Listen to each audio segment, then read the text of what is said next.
Hello അസ്സലാമു അലൈക്കും. ഇന്ന് നമുക്കൊരു അടിപൊളി പനീർ കുറുമ റെഡിയാക്കിയാലോ. എന്തിൻ്റെ കൂടെയും പറ്റുന്ന നല്ല സൂപ്പർ ടേസ്റ്റുമാണ്, ഉണ്ടാക്കാൻ അതുപോലെ ഭയങ്കര ഈസിയാണ്. അപ്പോൾ അതിന് വേണ്ടിയിട്ട് ഞാനിത് ആദ്യം കുറച്ച് ഉള്ളി ഒന്ന് ഫ്രൈ ആക്കി എടുക്കണം നമുക്ക്. അപ്പോൾ അതിനായിട്ട് ഇതാ ഓയിലൊന്ന് തിളക്കുമ്പോൾ 2 ഉള്ളി നൈസായിട്ടൊന്ന് കട്ട് ചെയ്തിട്ട് കൊടുക്കുക. ഇനി ഈ ഉള്ളിയിലോട്ട് ഒരു 1/2 ടീസ്പൂൺ പഞ്ചസാര ഇട്ട് കൊടുക്കണം.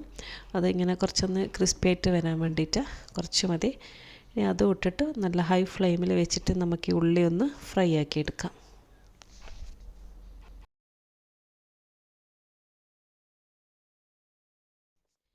ഇപ്പോൾ ഇതാ ഉള്ളിയെല്ലാം ഫ്രൈ ആയിട്ടുണ്ട്. ഇനി ഇതൊന്ന് കോരി മാറ്റി വെക്കാം. ഇനി സെയിം ഓയിലിൽ തന്നെ നമ്മൾ പനീർ ഉണ്ടല്ലോ, അതൊന്ന് ജസ്റ്റ് ഒന്ന് 2 സൈഡും ഒന്ന് ഷാലോ ഫ്രൈ ചെയ്തെടുക്കാം. അധികം ഒന്ന് മുരിഞ്ഞു കൊണ്ട് 2 സൈഡും ചെറുതായിട്ടൊന്ന് ഫ്രൈ ആക്കി എടുത്താൽ മതി.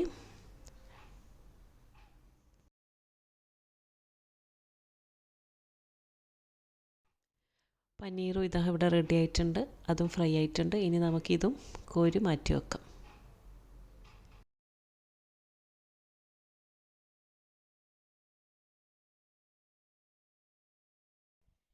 ഇനിയിപ്പോൾ ഇതാ ഈ പാൻ തന്നെ ഞാനൊന്ന് തുടച്ചിട്ടുണ്ട്. ഇനി ഇതിലോട്ട് കുറച്ച് ഓയിലും ഒരു കഷ്ണം ബട്ടറും കൂടി ഇട്ട് കൊടുക്കാം.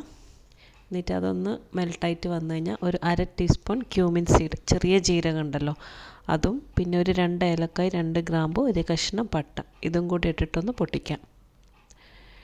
ഇനി ഇതിലേക്ക് ഒരു ടീസ്പൂൺ ഇഞ്ചി വെളുത്തുള്ളി പേസ്റ്റ് ഇട്ട് കൊടുക്കുക. എന്നിട്ട് അതൊന്ന് പച്ചമണം മാറുമ്പോൾ ഒരു മീഡിയം സൈസ് തക്കാളി ഒന്ന് അരച്ചിട്ട് ഒഴിച്ചു കൊടുക്കുക. തക്കാളി കുക്ക് ചെയ്യുന്നൊന്നുമില്ല, അങ്ങനെ തന്നെ അരച്ചിട്ട് ഇതിലേക്ക് ഒഴിക്കുക. ഇനി ആ തക്കാളിൻ്റെ ഒരു പച്ചമണം മാറുന്ന സമയം നമുക്ക് ഫ്രൈ ചെയ്ത് മാറ്റി വെച്ചിട്ടുള്ള ഉള്ളി ഉണ്ടല്ലോ, അതൊന്ന് ഗ്രൈൻഡറിലിട്ടിട്ട് നല്ലോണം ഒന്ന് അരച്ചെടുക്കണം. അപ്പോൾ അതിനുവേണ്ടി ഞാനിതാ മിക്സിൻ്റെ ചെറിയ ജാറിലിട്ടിട്ടുണ്ട്. ഇനി ഇതിലേക്ക് തന്നെ 2 ടേബിൾ സ്പൂൺ തൈരും പിന്നെ ഞാൻ കുറച്ച് നട്ട്സ്, കാഷ്യൂ നട്ട്സ് കുറച്ച് ചൂടുവെള്ളത്തിൽ സോക്ക് ചെയ്ത് വെച്ചിട്ടുണ്ടായിന് ഒരു പിടി, അതും കൂടി ഇതിലേക്ക് ഇട്ടിട്ട് നല്ലോണം മഷി പോലെ ഒന്ന് അരച്ചെടുക്കാം. അപ്പോഴേക്കിതാ നമ്മുടെ തക്കാളി അതിൻ്റെ ഒരു പച്ചമണമെല്ലാം മാറി വറ്റി വന്നിട്ടുണ്ട്. ഇനി ഇതിലേക്ക് ഒരു 1/4 ടീസ്പൂൺ മഞ്ഞൾപ്പൊടിയും 1 ടീസ്പൂൺ മല്ലിപ്പൊടി പിന്നെ ഒരു 1.5 ടീസ്പൂൺ മുളക് പൊടി,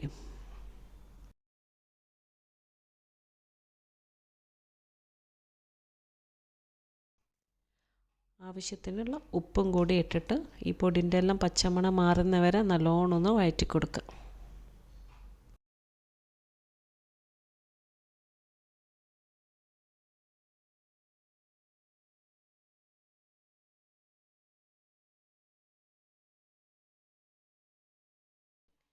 ഇനിയിപ്പോൾ ഇതാ നമ്മൾ അരച്ചുകൊണ്ട് വന്നിട്ടുള്ള ഒരു തൈര് ഉള്ളി പേസ്റ്റ് ഉണ്ടല്ലോ, അതും കൂടി നമുക്കിതിലേക്ക് ഇട്ട് കൊടുക്കാം.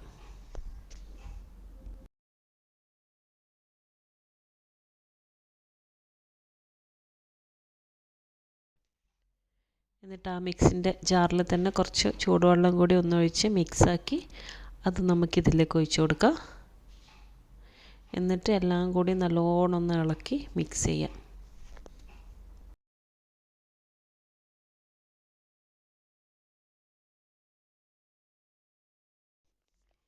ഇനി ഇതിലേക്കൊരു 1/4 ടീസ്പൂൺ പഞ്ചസാര ഇട്ട് കൊടുക്കാം, ഒരു ടേസ്റ്റ് ഒന്ന് ബാലൻസ് ചെയ്യാൻ വേണ്ടി മാത്രം കുറച്ച്. എന്നിട്ട് വീണ്ടും നല്ലോണം ഇളക്കുക.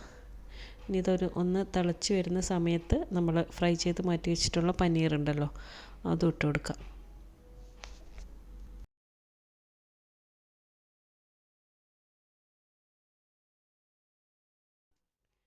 പിന്നെ 2 പച്ചമുളക് കട്ട് ചെയ്തതും അവസാനം കുറച്ച് മല്ലിയിലയും കൂടി ഇടാം.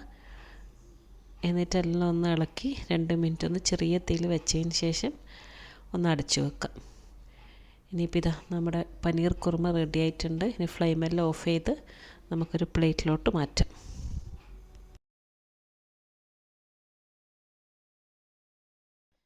അപ്പോൾ കണ്ടില്ലേ, നല്ല ഈസി ആയിട്ടുള്ളൊരു പനീർ കുറുമ ഇവിടെ റെഡി ആയിട്ടുണ്ട്. എല്ലാത്തിൻ്റെ കൂടെയും നല്ല അടിപൊളി ടേസ്റ്റ് ആയിരിക്കും.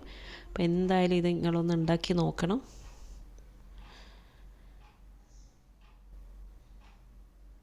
അപ്പോൾ വീഡിയോയിൽ എല്ലാവർക്കും ഇഷ്ടപ്പെട്ടു എന്ന് വിശ്വസിക്കുന്നു. അടുത്ത നല്ലൊരു റെസിപ്പിയുമായിട്ട് ഇൻഷാ അല്ലാഹ് ഇനിയും കാണാം.